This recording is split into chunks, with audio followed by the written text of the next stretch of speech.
Hello students, this is Bhavesh Sidana, Dr. Bhavesh Sidana, trying to explain the standard 12 chapter 5 principles of inheritance first video. बेटा ध्यान से समझना सुनना। जब हम यहाँ पे बात कर रहे हैं और मैं स्टार्टअप ले रहा हूँ फर्स्ट टाइम, मैंने किसी वीडियो में अपने नाम के साथ इंट्रोडक्शन देने का ट्राई किया समझाने के लिए। जो बोल रहा हूँ ध्यान से सुनना समझना। मोस्ट इम्पॉर्टेंट रहेगा, हकीकत में बहुत बहुत इम्पॉर्टेंट रहेगा। ये टर्म सीखो समझो मजा आएगा। सबसे पहला तो यहाँ से हमारा न्यू सब्जेक्ट स्टार्ट हो रहा है। पहला दिमाग में याद रखने का, न्यू सब्जेक्ट स्टार्ट हो रहा है। आप लोग बोलोगे जो मेरे से रूटीन में मिलते जुलते हैं, जो बच्चे मेरे से पढ़ रहे हैं उनको पता है, और जो अभी डायरेक्टली वीडियोस से ही पढ़ रहे हैं उनके लिए भी एक मैं बोलूँ तो गोल्डन अपॉर्चुनिटी रहेगा। Try your level best.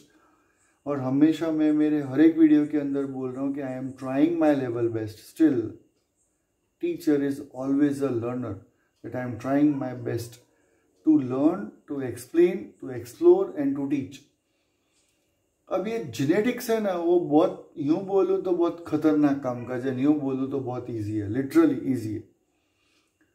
Genetics जो सब्जेक्ट है वो NCERT सिलेबस में जब बाइफर्केशन हुआ था और हमारे चैप्टर वाइज किस चैप्टर का कितना वेटेज आता है, तो पूरा जो जेनेटिक्स है वो लगभग मैं मान के चलता हूँ, और ये मैंने एनालिसिस किया हुआ है, आपके 12th स्टैंडर्ड का 33% लिटरेचर अकेला जेनेटिक्स ऑक्यूपाई करता है।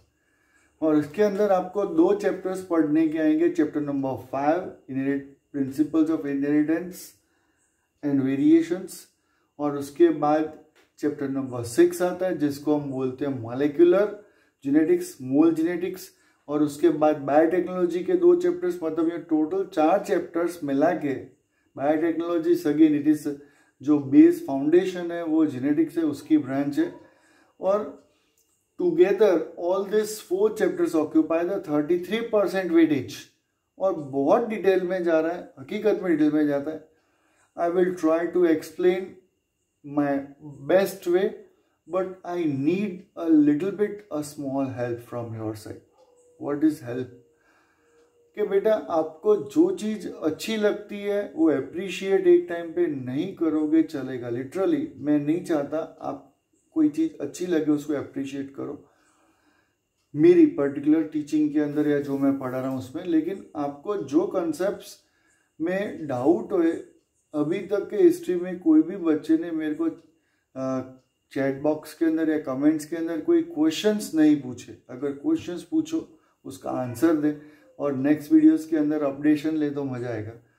अब ये जो जर्नी स्टार्ट हो रहा है जेनेटिक्स का नया, आज से ये फर्स्ट वीडियोस से जो 21 सितंबर अभी जो मैं वीडियो अपलोड कर रहा हूँ बना रहा हूँ, वो जर्नी मैं चाहूँगा कि सब स्टूडेंट्स अच्छे से समझे पढ़े और जेनेटिक्स के अंदर जो भी डाउट्स है, जो भी प्रॉब्लम्स हुए वो शेयर करें, तो वो उससे भी अच्छे तरीके से मैं अपना काम कर सकूँगा।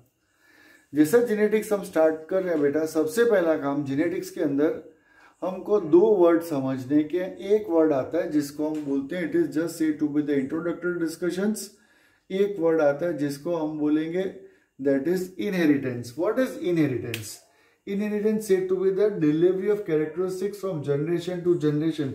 It is known as inheritance. And second word I am trying to explain, that is known as variation. What is variation? Variation, that means differentiation among 2 individuals. That is known as variations. And again we have learned in the 11th standard meiosis के अंदर अब आप बातचीत कर चुके हो, और इससे पहले जो 1 to 4 के अंदर सेक्सुअल रिप्रोडक्शन, वही सेक्सुअल रिप्रोडक्शन के अंदर भी हम ये वेरिएशन के बारे में बातचीत कर चुके हैं। ऐसा एक कंसेप्ट है।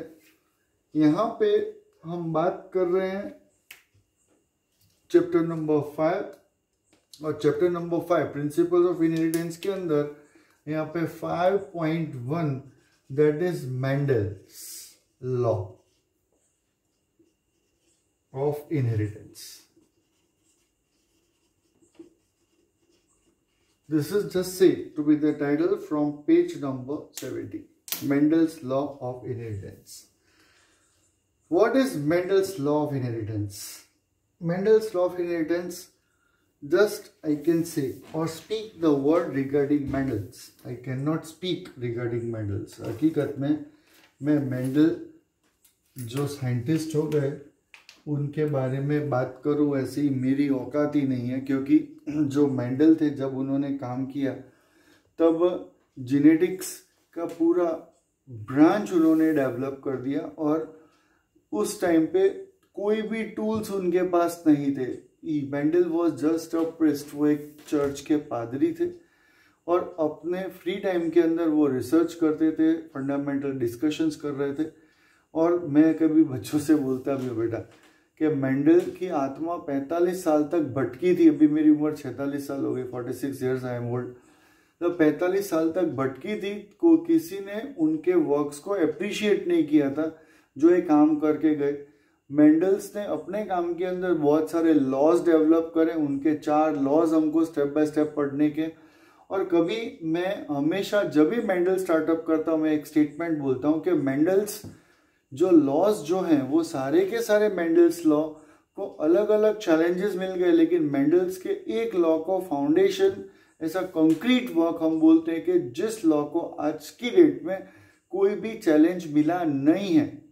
बाकी सब लॉज लॉ ऑफ डोमिनेंस जैसे अपन पढ़ेंगे, उसके बाद law of purity of gametes पढ़ेंगे, लॉ ऑफ इंडिपेंडेंट असॉर्टमेंट पढ़ेंगे. ऐसे जो भी लॉज हम पढ़ेंगे उसके अंदर law of purity of gametes जो आएगा, जब आएगा तब मैं वापस बोलने वाला हूँ कि वो एक लॉ एक ऐसा है कि जिसमें उनको कोई कंक्रीट वर्क है और कोई चैलेंज नहीं मिला. अब यहाँ पे जब अपन मेंडल्स लॉ ऑफ इनहेरिटेंस शुरू करने जा रहे हैं, हमारे टेक्स्ट बुक में पेज नंबर 70, 71, 72, 73, 74 ऐसे बहुत सारे पेजेस के अंदर जो बातचीत बताई गई है उसको मैं बहुत शॉर्टेस्ट वे से लेकिन up to the mark try करूंगा समझाने के लिए. I will try my level best to explain the shortest way 3 or 4 pages literature within one video or shortest duration of time, that what is the core part is there from this time or this year in corona year, you can say corona era. I have started to use the word core part,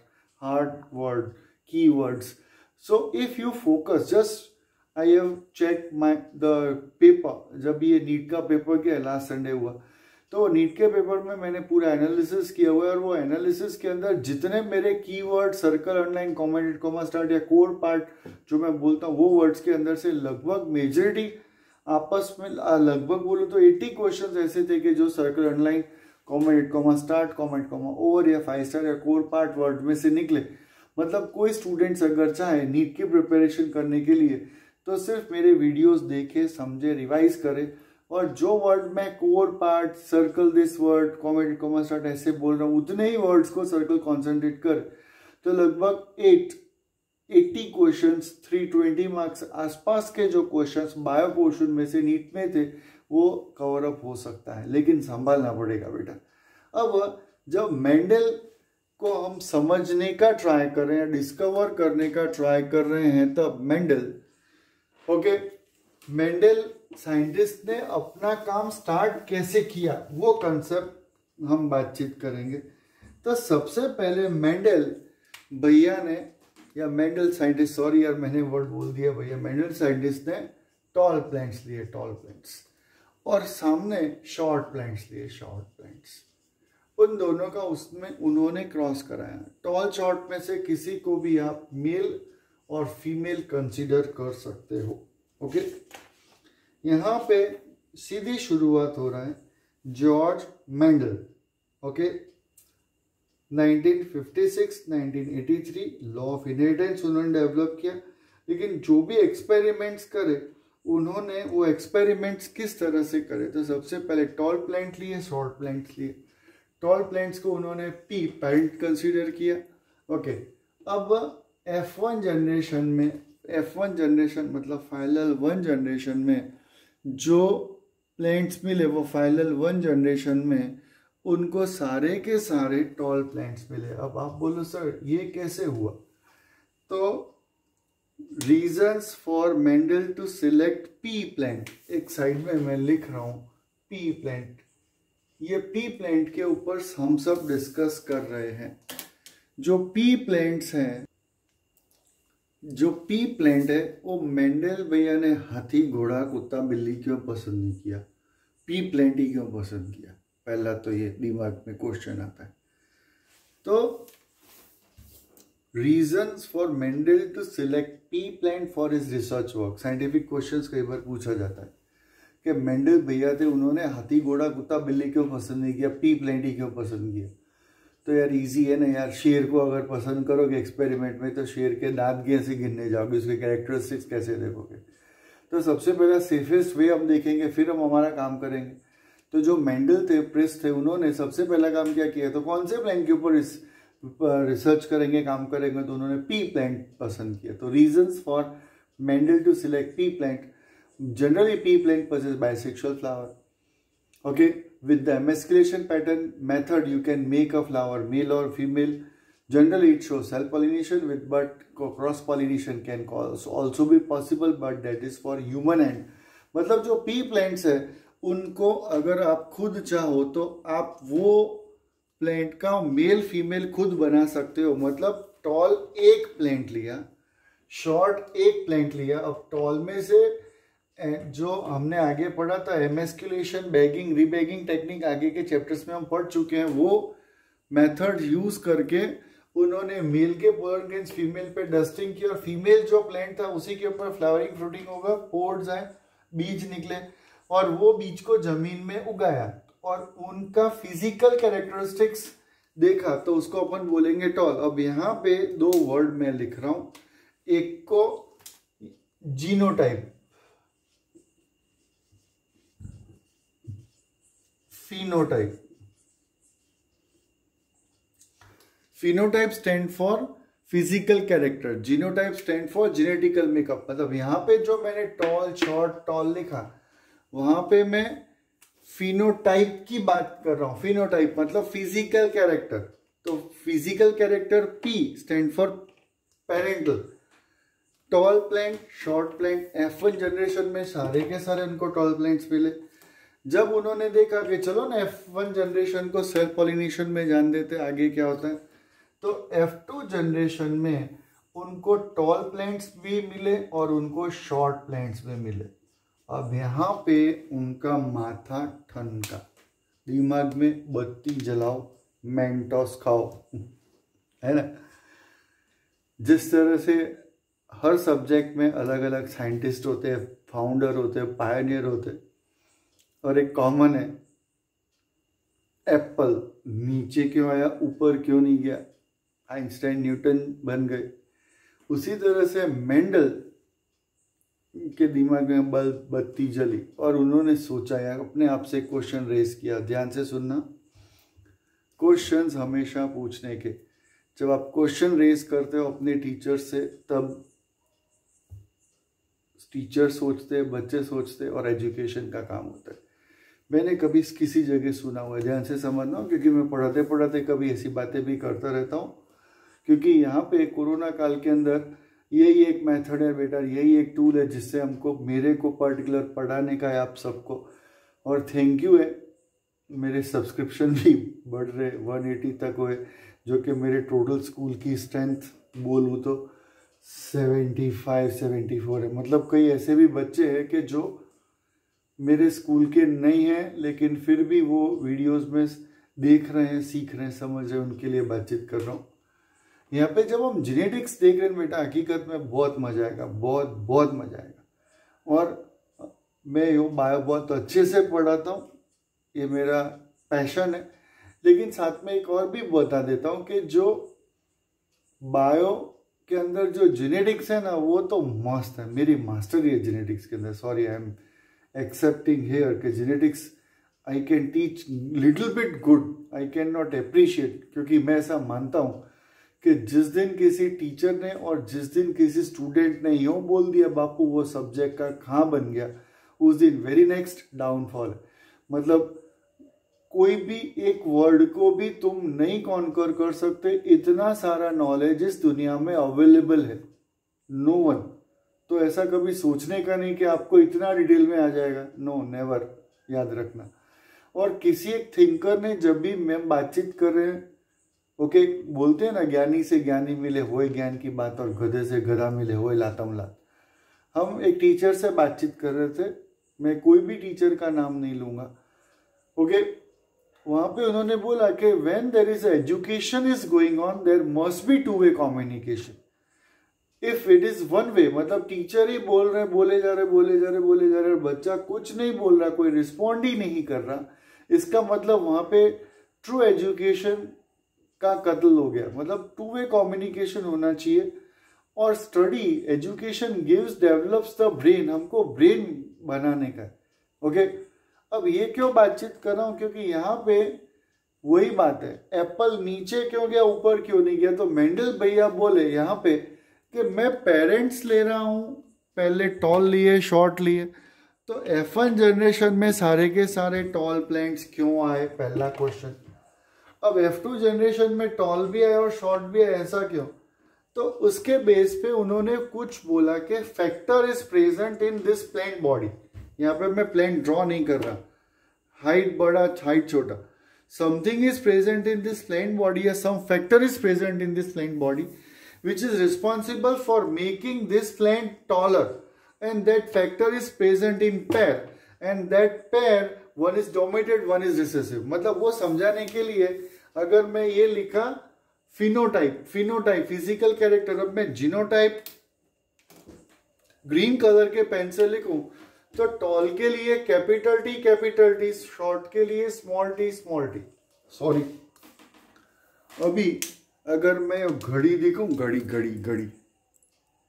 तो लगभग रात का 1 बज रहा है, और अभी जैसा मैं टी बात कर रहा हूं तो मेरे पास में से अगर कोई खड़ा होगा, ये रात के 1 बजे की बात कर रहा हूं, 1 AM है, तो मेरे वाइफ अभी नॉक करके आएंगे, अला कैपिटल टी स्मॉल टी या सिडाना जी की तो खोपड़ी घूम गई यार, पागल हो गए, कैपिटल टी स्मॉल टी क्या है।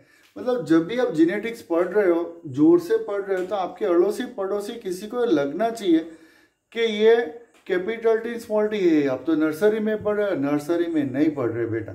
जब हम बोल रहे हैं कैपिटल टी स्मॉल टी, इसका कुछ मतलब होता है कि that factor is present in pairs, क्योंकि यहाँ पे मेंडल्स की हम बात कर रहे हैं, और मेंडल्स का कौन सा कैरेक्टर है, तो मैं यहाँ पे लिख रहा हूं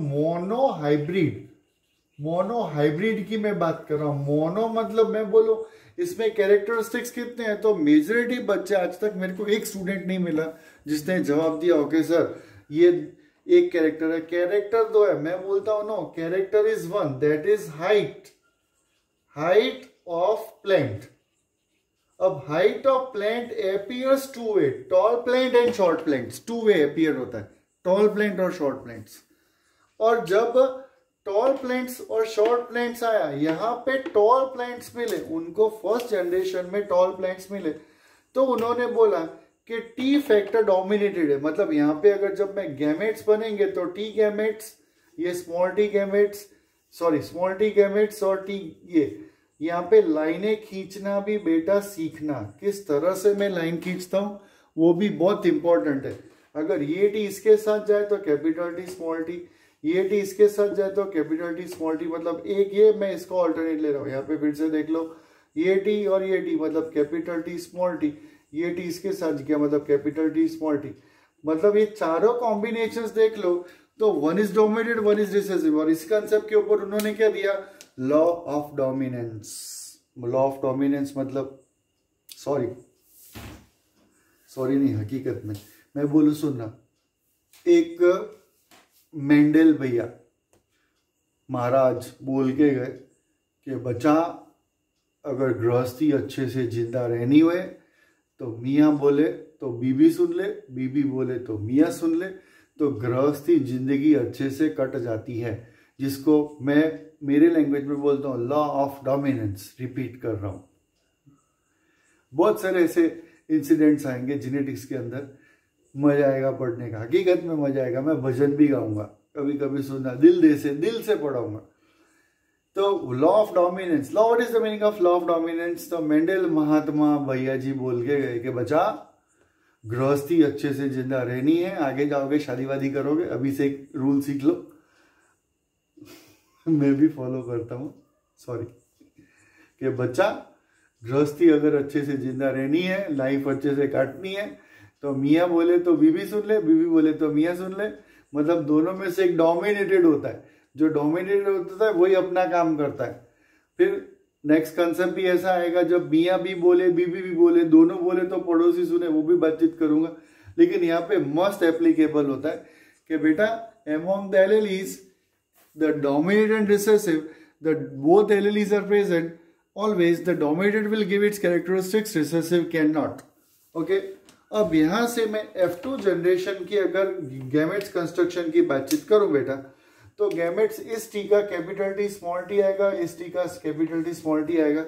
अब यहाँ पे अगर गैमेट्स बोले तो capital T gamete, small T gamete, ये इधर गया कैपिटल टी गैमेट, और ये स्मॉल टी गैमेट। अब इसका इसके साथ जाएगा तो कैपिटल टी, इसका इसके साथ जाएगा तो कैपिटल टी स्मॉल टी, इसका इसके साथ जाएगा तो स्मॉल टी कैपिटल टी, और इसका इसके साथ जाए तो स्मॉल टी। मतलब ये चारों गैमेट्स है कि तो ratio of Mendel is 1:2:1. This is the ratio 1:2:1, or I can say 3:1. It is homozygous tall, heterozygous tall, and homozygous tall. This is just say Mendel's monohybrid ratio, and among the monohybrid experiments we can say the ratio is 1:2:1. A part of this, Mendel has also considered more than 7 different characteristics printed on page number 70, and Mendel selected 14 true breeding plants, 14 true breeding varieties. यहाँ पे 14 true breeding varieties ऐसा concept है page number 70 के ऊपर, और ये NEET का 2020 का क्वेश्चन है। ये ध्यान से देखना, जैसे जैसे अपन पढ़ते जाएंगे ऐसे ऐसे कंसेप्ट्स में बताता जाऊंगा। Okay, so it is just said to be the Mendel's monohybrid experiments, gene, how it occurs, and Mendel's law of dominance that I have tried to explain shortest way. Thank you. Still the process is going on. Still in this particular portion 5.1 Mendel's law of inheritance, 5.2 inheritance of one gene, just I try to explain, and further discussions I will explain on the next coming videos. Be in contact with me from next portion, next video. I will try to explain by following my own way. Thank you. Give your valuable comments, and if you like then share, subscribe, etc. Thank you beta. Bye.